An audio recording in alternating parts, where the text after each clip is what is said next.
Mark Rutte, Secretary General, thank you so much for joining us. A very warm welcome. Thank you so much for having me on the program. We're coming off the back of several serious Russian violations of NATO airspace, in some cases the most egregious violations we've seen in many years. What I wanted to ask you is, the mood in NATO and among allies has been fairly, I would say, sort of self-congratulatory. We've done a good job, we're strong, we've put fighter aircraft into the east, we've put air defences into the eastern countries. Yep.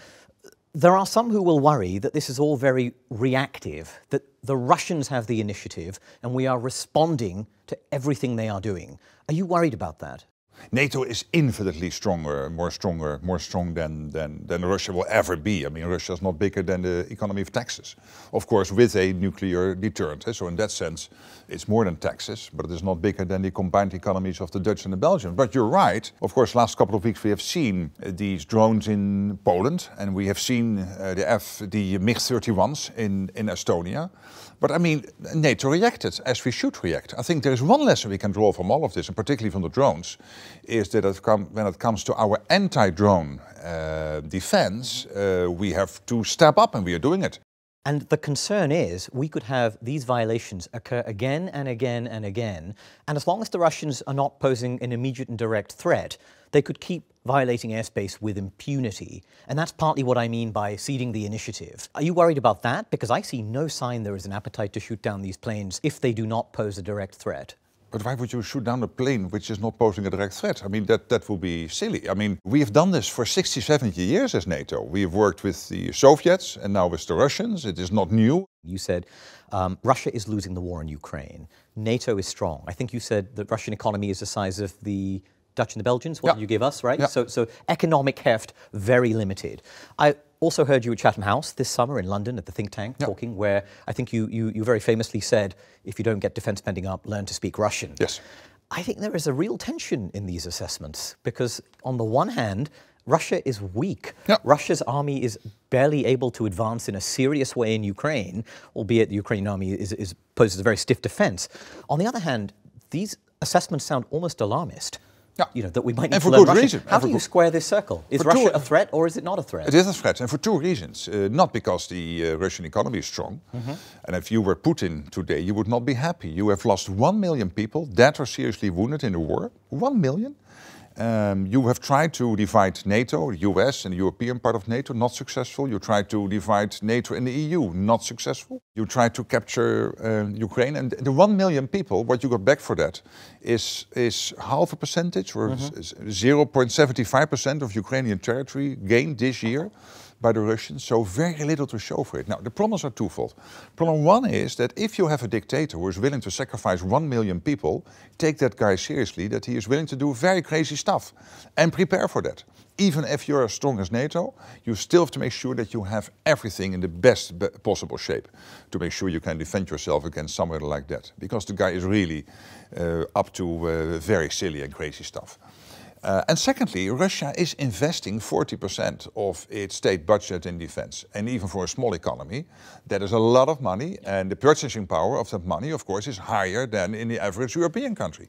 You can pay more for these rubles than we can pay for the euros and the dollars because of the typical makeup of the Russian economy. So for these two reasons, we have to make sure that we are in the best possible shape. That's why we make all the plans. We know we have to spend 3.5 on core defense spending and 1.5 on defense-related spending to make sure that long-term we can fight the Russians. And it is not only the Russian threat. There is also the Chinese, who are increasingly building up their own military, having 1,000 nuclear warheads by 2030 and having a huge navy. And we know these countries work together with North Korea and Iran. So for all these reasons, we need to ramp up defense spending.